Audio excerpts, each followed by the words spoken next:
В конференц-зале медакадемии состоялся съезд нефрологов Северокавказского федерального округа. Более 40 специалистов обсудили проблемы почечных заболеваний, методы их лечения и профилактики. Мероприятие вышло за пределы региона, объединив ученых-нефрологов, ведущих специалистов смежных областей со всей России. В Рио министр здравоохранения Северной Осетии Теймураз Ревазов отметил высокую значимость проведения подобных встреч не только для республики, но и для страны в целом. По словам главного нефролога России Евгения Шилова, нарушения в работе почек являются такими же опасными убийцами, как онкологические, эндокринные и сердечно-сосудистые заболевания. Эта проблема носит глобальный характер. Именно поэтому обмен опытом и совместная инициатива – это весомый вклад в общее дело, отметил доктор. При общих, так скажем, идеологических установках очень важно главным специалистам на местах помогать проводить основные идеи специальности.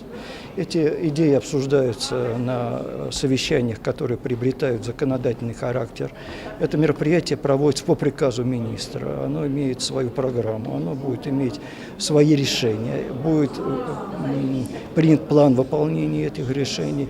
И, может быть, через год мы еще разочек встретимся с вами, посмотрим, что продвинулось. После пленарного заседания участники съезда проведут секторальные совещания, где обсудят болезни почек у детей, вопросы питания больных с почечной недостаточностью. Эксперты уверены, встречи в таком формате просто необходимы для противодействия почечным заболеваниям. Альбина Тимирова, Тимур Мазаев, Олег Рамонов, Осетия ТВ.